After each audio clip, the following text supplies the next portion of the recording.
on m'a conté son histoire. Il y a pas plus radical que Mamadou Dia. jàpp naa ne y a pas nit bu jël injustice bu gën a mag que ne Mamadou Dia liñ ko def.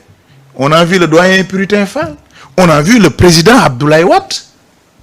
mais jàpp ma ni fi wax toll ci sañ-sañ ni ko Ousmane defee. jàpp ma ni benn homme politique defee wu ko. maintenant tu me dis est-ce que du liñ ko dañ koo singili wala fi mu ne la parce que moom moo jël un discours de radicalité. ku yi muy jox il reçoit autant parce que politique aussi c'est ça. mais man dama ni ak lu mën ci am parce que nekkuma fa. j'ai pas vu la situation je ne peux parler que de ce que je sais. jàpp naa ni daal nit kuy politique ou nit de manière générale. soo jiitee wala ñu lay déglu say kàddu war na wormawu war nga ànd ak sago war nga ànd ak dal mais nous sommes tous faillibles. ñàkkul ni man sa ci samay wax. il peut arriver des moments dans certaines situations où je puisse même me laisser aller mais l'un dans l'autre na ñëpp jàpp ni du li gën. c'est des choses à corriger moo tax ma ne ñiy opposé wu ñun ñiy opposé wu. on doit pas rendre la monnaie de la pièce. ci kaw xaxar ci kaw saaga non jàpp naa ni même bu ñuy waxte ànduñu dafa war a wormawu dafa war a ànd ak yiw. man c'est ma conviction très profonde tout en marquant notre désaccord avec ñoom ci ni ñuy doxalee bu fekkee ne désaccord yana parce que aussi il faut pas simplement s'opposer pour le plaisir de s'opposer on s'oppose à une position et comme amaguñu position on ne fait que juger l'actualité ba keroog ñoom ñuy wan une vision pour qu'on puisse en faire une lecture beaucoup plus nette et donner nos positions sur réew mi ni muy doxee. Alors honorable on va parler de l'avenir de cette assemblée nationale question boobu laa bëgg aborder ak yow depuis temps yëpp. Beaucoup de Sénégalais ils disent que ni véritablement septembre moo mag seen assemblée bi ndax bu ñu yeggee le 12 septembre mën na am président de la République dissoudre assemblée boobu noonu parce que déjà demandé na avis wu conseil constitutionnel ndax njort nga ni ne techniquement politiquement parlant dissoudre assemblée nationale bi lu mën a nekk la et buñ ko dissoudre lan moo war a nekk conséquences yi après. Alors Diomaye le président Diomaye Faye. day politique aussi su dee am nga seetlu bi mu defee ces 100 jours dañu ko laaj ci affaire assemblée mu ni wax na ak président assemblée ñaan na sax son premier ministre mu teg ci suuf pour ñu waxtaan bi assemblée defee loi jébbal ko pour moom pour avis pour moom mu xool ko tontuwul assemblée dafa jéggi dem conseil constitutionnel laaj leen kañ la mën a tas assemblée bi pour man c'est un acte politique très fort. terewul assemblée bi mu toogee dégluwu ko yoon dafa may assemblée su toogee fukki fan te président àdduwul bu dee du procédure d'urgence su dee procédure d'urgence 15 jours la le délai est réduit. mais noo interpréter acte bu balaa ngay dem. acte ban noonu ñàkk tontu bi.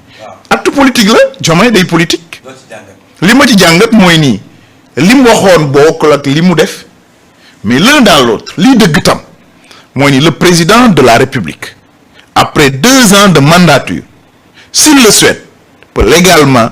Après avis du président de l'Assemblée nationale, du président du Conseil constitutionnel, proposer la dissolution de l'Assemblée nationale. waaye lan la mën a jur là aussi c'est important nan la ñuy gérer su boobaa parce que budget 2025 amagul wala xëy na kay dañ bëgg après bu ñu ko defee ñu dem élection mais est-ce que su boobaa du ñu jalgati la loi électorale sur le parrainage bi laaj 105 je crois jours voilà est-ce que am na date bi maintenant parce que boo ko dissoudre le décret qui dissout l'Assemblée nationale c'est le décret qui convoque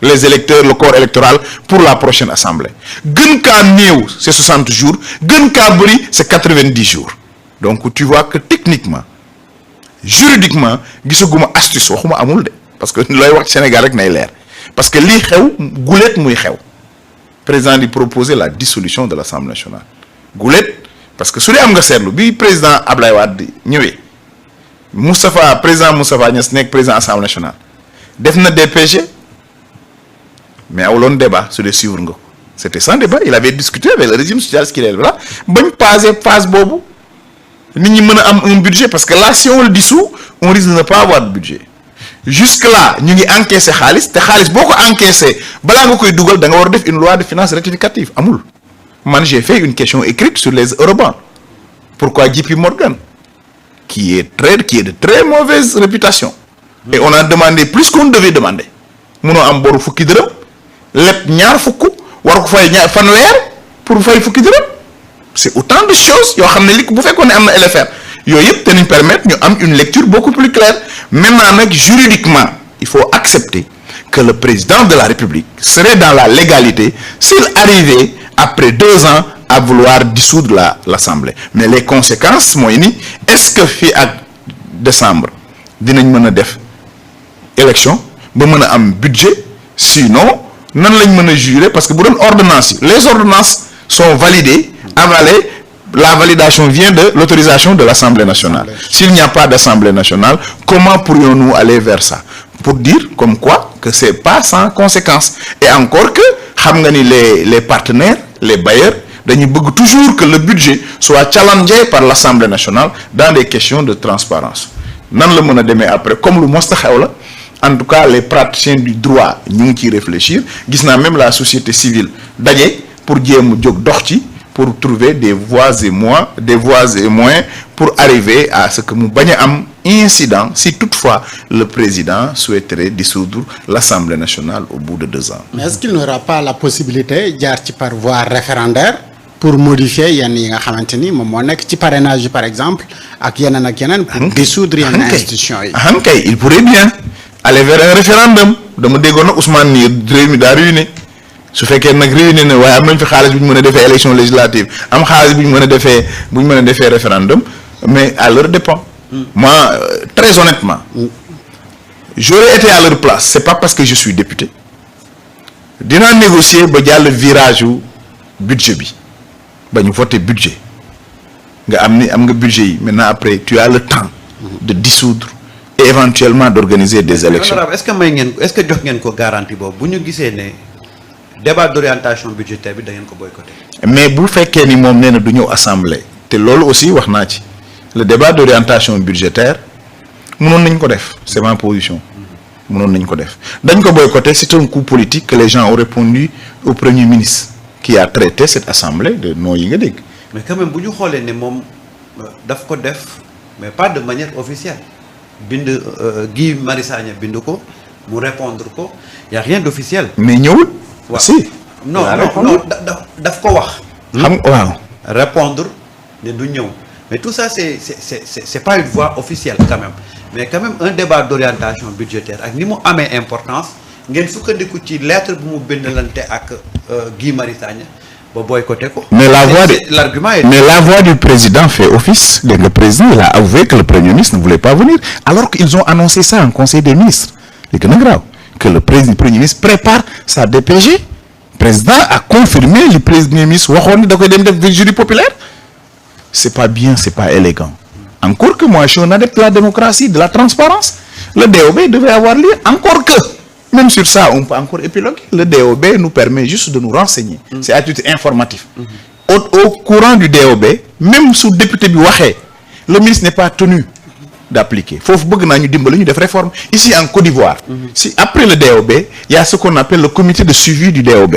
Pour que recommandation yi jël ñu fexe mu dox. Mais jàpp naa ni on aurait pu. C'est un acte politique aussi, il faut avouer, xam nga far du tee aussi tes lacunes, tes erreurs, tu les acceptes. Parce que foofu aussi je l'ai dit bi lépp jeexee parce que dafa am lu ñuy wax esprit de groupe.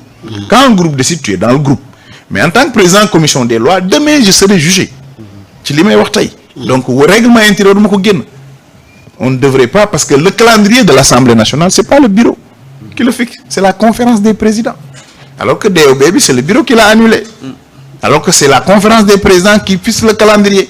waruñ ko woon demee noonu foofu aussi am na hiatus. C'est important bu ñuy jàngat fi am manquement ñu nangu taxaw wax ko. Ça demande beaucoup de courage et de sincérité. Parfois même les gens pensent que tu fais du va-et-vient, mais non, je dois rétablir aussi les vérités parce que dinañ ko wax tey dinañ ko wax ëllëg. Tu as parfaitement raison. Le DOB méritait d'être posé, mais c'était un coup politique aussi que le groupe majoritaire a bien, et certains députés ont bien voulu rendre à l'exécutif, notamment au Premier ministre. Mais l'un dans l'autre, faut que nous ayons ak sago. Nous avons tous intérêt, de camps comme d'autres, su fekkee dañu am des responsabilités publiques, de les assumer en pensant à l'intérêt uniquement du